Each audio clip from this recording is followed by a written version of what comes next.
The shocking thing is that most of the fish that have been being caught that I've seen are a lot smaller than what we're catching. But nobody else is fishing up the lily pads yet. Yeah. Like the lady in the boat out We there. saw out there. She was working that. Yeah, she's working. She's working the creek channel. Yeah. And once or twice she moved up along the reeds, and I mean the lily pads. She did catch one. I saw her catch that one. Then she drifted back out. And that lady she's. I see her over the years, and she's normally catching fish. So you think it's about 2 weeks away from really being I do. hot? You know, the dogwood trees, dogwoods blooming are a sign. Typically, the air temperature and the water temperature will kind of reach a point. It's kind of like Augusta National for golf when the azaleas are blooming. Yeah. Well, that's the way that dogwoods are. And that water was 63 degrees a day. You know, of course, we didn't have any sun. And I think had we had some sun, we would have done better than we did.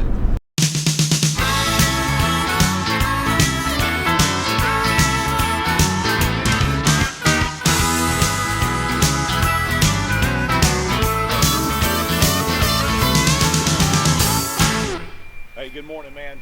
We're up at Lake Talquin this morning, and what we're doing is we're trying to find the crappie that are kind of scattered throughout these lily pads as they're in the pre-spawn pattern. My son Michael and I found them last Saturday in about 3 to 5 feet of water kind of scattered throughout these pads, and what we're doing is we're working our way through them to see if we can locate them. They'll be schooled up. We've had some pretty rough weather the last 3 days come through, a lot of rain. Better part of 7 inches of rain in this area, and the temperature is about 15 degrees cooler this morning than it has been the last 3 or 4 days. Hopefully it won't have affected them a whole lot. We're fishing with lightweight spinning gear, light line. We're using, a lot of people use cane poles to do this. We use casting, we throw our spinning equipment, but what we're doing is we're taking a minnow and suspending it about 3 to 4 feet under the float. We're trying to hit these holes. When we get over here a little bit, you'll see you got the lily pads will get scattered, then you'll find clumps of them, and we'll try to find them in a hole. Kind of like what's right here in front of Bill, like you can look down and see in these stalks, you know, they'll come and get right in those things. We need to be about 15 feet from them, or what'll happen like Bill just did, then when you don't realize that there's a stalk under it, then you'll get hung on that stalk. They come off pretty easy off the pad. So we're going to fish through here. We're going to see if we can find some crappie. John needs to eat dinner, so we're really fishing for John's dinner tonight. Look out. Little tick. There we go. Yeah. They're going to be out front of us right now. The creek channel runs out. You can just go. The creek channel runs in such a way it comes right out behind Bill, so they'll come off that creek channel back up into here off this edge. That's beautiful, Bill. All right, what I've got is I have slider float with a bobber stopper, which you typically will use in bass fishing to peg a weight with, a little bead to kind of separate it off of it. Then the float will slide, so if the water is only 2 feet deep, it'll still only go 2 feet deep. I've got a 1/16 of an ounce little lead head on it just to get that, so it has to pull the weight down to get it to the depth. If you watch that, when it drops, that little bobber stopper will fall down to the depth, and that's how you do it.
I like to cast for them. You know, I just like to sit in there and work and find them.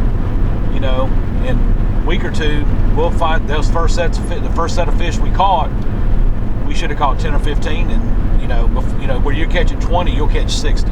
Well, if you went out there today to strictly troll, you weren't going to catch No, fish. you're exactly right. The way they were up there. Absolutely.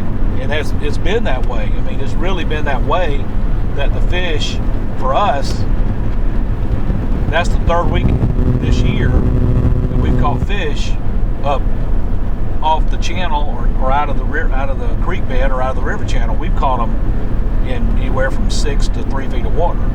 So it's the water certainly this time of year at 63, 64 degrees it's early, especially all the rain we just got.